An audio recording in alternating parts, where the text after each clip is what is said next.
Hello friends, welcome to the channel eat the finest. இந்த வீடியோவில் நம்ம பார்க்க போகிற ரெசிபி நோ தால் இட்லி சாம்பார், அதாவது பருப்பு இல்லாத இட்லி சாம்பார். இதை நம்ம ஹோட்டல் ஸ்டைல் இட்லி சாம்பார் கூட சொல்லலாங்க. எப்படி பண்ணலான்னு வீடியோக்குள்ளே பார்க்கலாம். சாம்பார் வைக்க பருப்பு இல்லையா? இப்படி செஞ்சு பாருங்கள். ஃபஸ்ட்டு கடாய் சூடானதும் 3 டேபிள் ஸ்பூன் நல்லெண்ணெய் ஊற்றிக்கிறேன். எண்ணெய் சூடானதும் சின்ன வெங்காயம் அரை கப் ஆட் பண்ணிக்கிறேன். 2 பச்சை மிளகாய் நீளமாக நறுக்கி சேர்த்துக்கிறேன். 1 இன்ச் ஜிஞ்சரையும் நான் குட்டியாக நறுக்கி சேர்த்துக்கிறேன். நல்லா 2-3 நிமிஷம் நல்லா வதக்கிக்கோங்க. அதுக்கு முருங்கைக்காய் ஒரு 8 பீஸ் சேர்த்துக்கிறேன். உங்ககிட்ட எந்த காய்கறி இல்லைனாலும் பரவாயில்ல. இந்த சாம்பார் ருசியாக தான் இருக்கும், எந்த காய்கறி இல்லாமலையும்.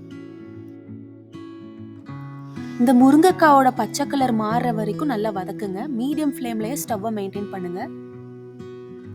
நறுக்கி வச்சிருந்த 2 தக்காளி பழம் சேர்த்துக்கிறேன்.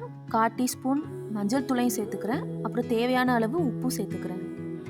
தக்காளி கொஞ்சம் பழுத்த தக்காளியாக சேர்த்துக்கோங்க, அப்போ தான் டேஸ்ட் நல்லாயிருக்கும். தக்காளி ஓரளவு வதங்கினதுக்கு அப்புறமா குழம்பு மிளகாத்தூள் 1.5 டீஸ்பூன் ஆட் பண்ணிக்கிறேன். குழம்பு மிளகாத்தூள் இல்லைன்னா வத்தல் பொடி 1 டீஸ்பூன், அதுக்கப்புறம் மல்லித்தூள் 1 டீஸ்பூன் கூட ஆட் பண்ணிக்கலாம். கொஞ்சம் மீடியம் ஃப்ளேமில் வதக்கினதுக்கு அப்புறமா ஒரு 1 to 2 கிளாஸ் ஆஃப் வாட்டர் நான் ஆட் பண்ணிக்கிறேன். ஒரு 2-3 நிமிஷம் ஹை ஃப்ளேமில் கொதிக்க விடுங்க. அந்த நேரத்தில் நம்ம கடலை மாவு மிக்ஸை ரெடி பண்ணிக்கலாம்.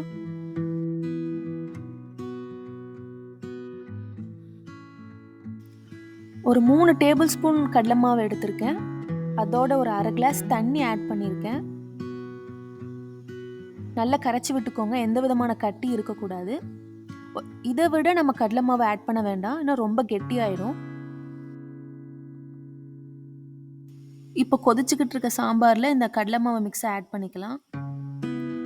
கூட தண்ணி வேணாலும் நீங்கள் ஆட் பண்ணிக்கோங்க, ஒரு அரை கிளாஸ் ஆஃப் வாட்டர் போதும்.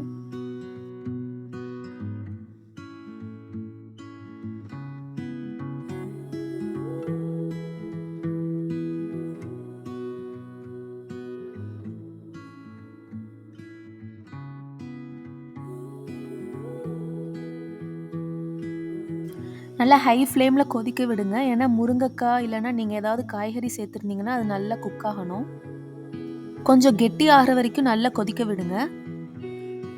அதுக்கப்புறம் ஒரு கையளவு கொத்தமல்லி இலையை ஆட் பண்ணிக்கிறேன்.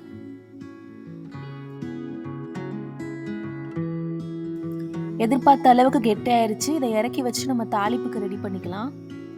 தாளிப்புக்கு நல்லெண்ணெய் அரை டீஸ்பூன், நெய் 1 டீஸ்பூன் சேர்த்துக்கிறேன். கடுகு 1/4 டீஸ்பூன், வெந்தயம் 1/4 டீஸ்பூன் சேர்த்துக்கிறேன்.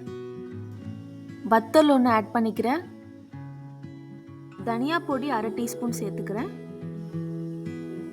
கருவேப்பிலை கொஞ்சம்.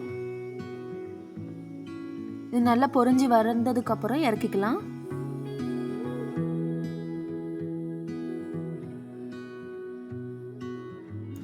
இந்த மாதிரி தாளிப்பில் நம்ம மல்லிப்பொடி போட்டு இறக்கணும்னா சாம்பாரோட டேஸ்ட் வேற லெவலில் இருக்குங்க. சாம்பார் வைக்க பருப்பு இல்லையா? இப்படி செஞ்சு பாருங்க. சூடான இட்லிக்கு இந்த சாம்பாரை வச்சு தொட்டு சாப்பிட்டோம்னா அப்படி இருக்குங்க. கண்டிப்பாக நீங்களும் ட்ரை பண்ணி பாருங்க. இனி நம்ம அடுத்த வீடியோஸில் நம்ம சந்திக்கலாம். தேங்க்யூ.